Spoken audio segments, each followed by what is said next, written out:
Hello guys. आज हम start करेंगे सिंधु घाटी सभ्यता।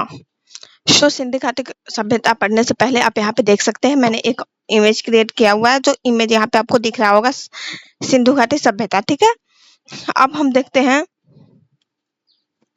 सिंधु घाटी सभ्यता भारत की सबसे पुरानी और योजनाबद्ध नगरीय सभ्यता मानी जाती है। इसका विकास लगभग 2500 ईसा पूर्व से 1750 ईसा पूर्व के बीच हुआ था।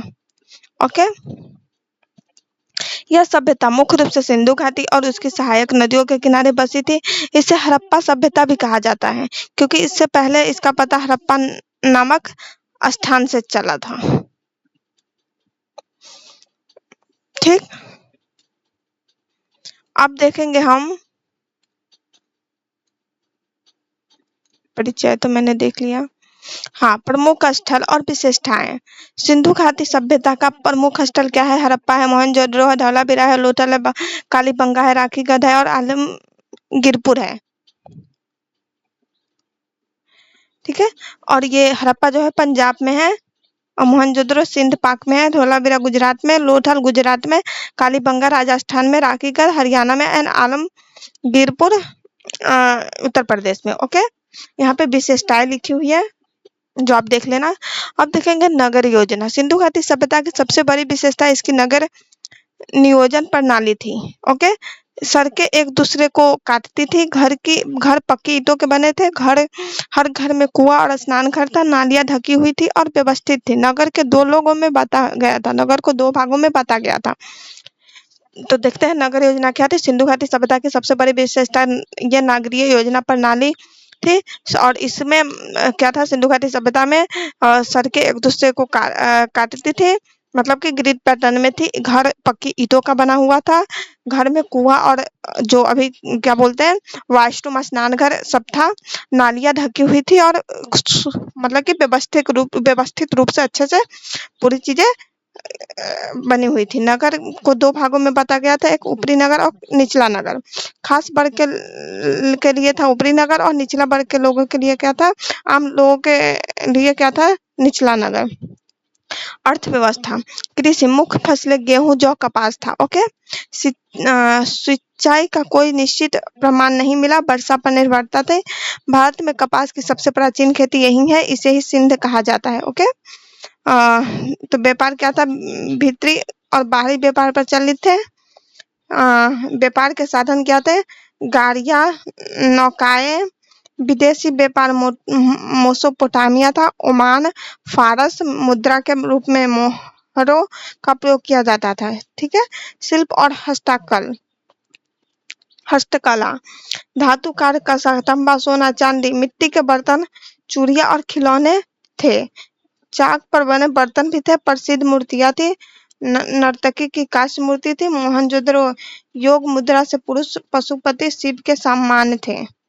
ओके, समाज और संस्कृति कैसी थी वो देखते हैं। परिवार एकक हो सकता है, महिलाएं सम्मानित थी, माता देवी की पूजा होती थी, महिलाओं को उच्च दर्जा दिया जाता था, लोगों के भी साफ सफाई का महत्व था, उन लोगों को साफ सफाई पे ध्यान देते थे, साफ सफाई को महत्व देते थे। कोई साक्ष्य नहीं कि राजा या सैनिक वर्ग था।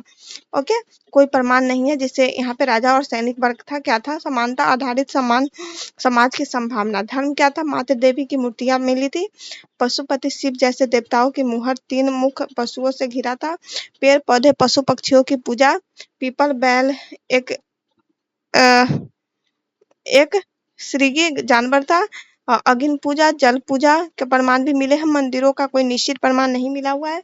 लिपि और भाषा क्या थी, सिंधु लिपि थी, चित्रलिपि थी, और जब अब तक पढ़ी नहीं जा सकी है। ठीक है, दाएं से बाएं लिखी जाती थी, और कोई लंबा लेख नहीं मिला है, केवल छोटे संकेत मिले हुए हैं।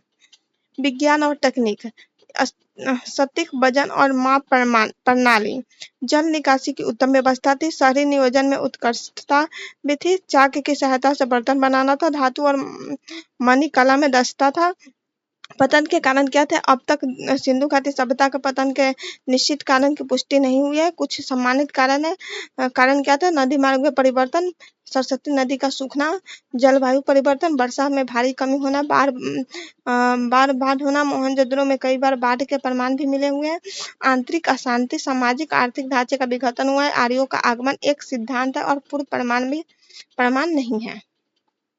महत्व और योगदान। भारत का सबसे प्राचीन गहरी संस्कृति क्या थी? नगर योजना, साफ सफाई का मिसाल था। कपास की खेती का प्रारंभ था। संस्कृति परंपराएं की नींव, धार्मिक प्रतीक और पूजा पद्धति थी। महिलाएं सम्मान की झलक थी। पर्यावरण और जल संरक्षण की समझ थी। ओके। परीक्षा। उपयोगी तथ्य क्या थे? सबसे पहला स्थल क्या था? हड़प्पा 1921 में। सबसे बड़ा स्थल क्या था? भारत में राखी गद्दी। सबसे बड़ा स्थान पाकिस्तान में मोहनजोदड़ो था। चित्रलिपि प्रयोग में लाई गई पर आज तक अपठनीय है। मुद्रा नहीं मोहरों का प्रयोग क्यों होता था? धौलावीरा में 3 भागों वाला नगर था। कोई निश्चित मंदिर या राजा के प्रमाण नहीं हुए हैं। ग्रेट बात मोहनजोदड़ो में है। ओके। सिंधु घाटी सभ्यता एक विकसित, योजनाबद्ध और पर्यावरण संवेदनशील समाज का उदाहरण है। इसका अध्ययन हमें यह सिखाता है कि आज से हजारों साल पहले भी भारतवर्ष में सभ्य और समझदार समाज था, जो नगर योजना, कृषि, कला और संस्कृति में उन्नत था। आई होप कि आप लोगों को समझ में आ गया होगा सिंधु घाटी सभ्यता। अभी हम वीडियो को यहीं समाप्त करते हैं। मिलते हैं नेक्स्ट वीडियो में नेक्स्ट टॉपिक के साथ। तब तक के लिए बाय बाय। हरे कृष्णा, राधे कृष्णा।